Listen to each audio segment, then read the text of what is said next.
Hello and welcome to another update from the farm. Today is 21st June 2025. Time is about 2:40, mildly hot. I am still hoping there will be some rain in the evening. Clouds are looking a little dark, but not a lot of rains these days. Drizzling here and there, but nothing major. Regarding updates, we've managed to finish most of the trench work except this section where we have super napier grass for the cow fodder. For the most part, all the trench work is completed. So as soon as we enter, next to the solar fence, at about 4 feet distance, this is the perimeter trench, and then subsequently 16 feet, 18 feet trenches are there, like I updated last time. Regarding solar fencing, we encountered a few issues. One of the key maintenance asks from having solar fencing is to make sure that the bottom part of the solar fencing is clear of any weeds. Basically nothing should touch these wires. So continuously the alarm was ringing as if there's an animal or anything that is touching the fence. And then when we investigated, we found that after the JCB work, there was one rock that was touching one of these wires, and due to heavy wind during this time, one of those wires were also touching the pole. And when we cleared them, the alarm stopped and the voltage was again full. Basically the alarm will go off whenever the voltage drops. In other words, when there's a grounding that happens between the solar fence and the ground, like an animal touching or a plant touching, alarm goes off. Alright, one important update that I have is, alongside the trench work, we also managed to dig a farm pond. I was thinking about it last time, but we did decide to go ahead and do the setup. This farm pond is, I've not measured, but roughly about 80 feet length and 40 feet wide. The height approximately is about 8 feet, perpendicular height. We'll have to calculate the exact measurements, but I'm thinking this should hold approximately 2.5 lakh liters. Obviously we're not going to fill the water all the way to the brink of the farm pond, but I think we might be able to do up to, like, let's say 3 feet from the top. With that, I'm guessing anywhere between 2.5 to 3 lakh liters of water can be stored. But the question is, where do we get so much water? I'm not sure if the rainwater is sufficient to fill this, but let's see. The next step on the farm pond is to do some sort of lining. One option is to do with thick rubber sheets that are meant for farm pond, but obviously it's not very natural, and since we are thinking about natural farming, we said we will leave it open, but because of red soil, water can seep into the soil. Therefore we are thinking we'll get some clay. There's some clay available in lake beds in the surrounding area.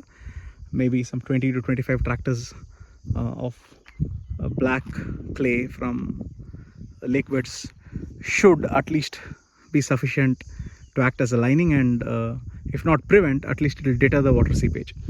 So more on this to come. We'll wait for a few rains to see how this sets. But otherwise, coming back here, all the trench work is complete.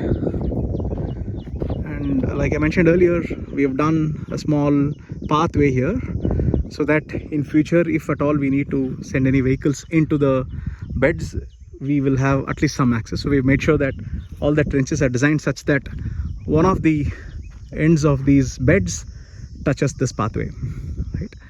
And a small update, I'm not sure if you are able to see. Let me come a little closer. These are the germinated seeds that we broadcasted last week. The things that look like grass, this is pearl millet, kambu, and the ones with 2 leaves are the Daincha, that is takapundu. Since they are dicots, the way they germinate is like this. 2 leaves will first come out, and then the whole thing gets developed. And for all monocots like millets and paddy and wheat, I understand the germination will happen like this. They look like grass.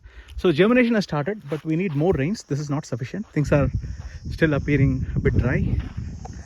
I'm just hoping for some blessing from the rain gods. Hopefully it will rain today and tomorrow, and then it should all be fine. This part is also done, but we ran out of seeds last week, so we haven't broadcasted here. I've got like 20 more kgs of kambu and takapundu. We'll mix them, and like last time we will broadcast it in the remaining area. Just to quickly show you around how these trenches look like. I'm walking in the pathway on both the sides, left and right. We'll see these trenches. And obviously I'm also hoping to plant some trees on the edges of the road. That way we can get some shade on the road, plus we'll also utilize the space. So basically the space for the road, I don't want to waste them. I'm sure there's ways to utilize the sides and have this as a the distance between the two the tree rows that can run across the edges of the road. I hope you're getting a fair idea.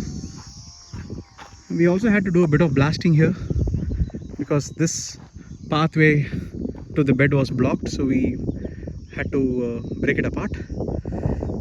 And in fact, even while digging the farm pond, we had to we encountered a few rocks, and I think we had to blast a few times, like 8 or 9 holes they did, and the typical, I believe, gelatin sticks were used to do controlled explosions. Alright, so that's the update on the beds, farm pond, and the status of germination of pearl millet and Daincha. Now next steps will be to get started with the trenching for sublines. We already have planned where we want the sublines. Most of them will stay intact. I'm making a few finer adjustments near the farm pond, but otherwise the original plan holds good. We will have about 9 subsections and 9 sublines. We'll start by digging trenches manually this time. The soil is loose, and since we've already sowed these seeds, we don't want JCB to come inside at this moment. So we'll dig manual trenches. I'm hoping we can get at least 1.5 feet depth. The main idea of digging the trenches for sublines is to protect those pipes from sunlight. And even if some vehicle like a power weeder or anything had to pass, it will be easy to pass if the sublines are buried within the soil. So that's the intent. I'll keep you posted as we progress with that step. I am still waiting for the drip irrigation material to come.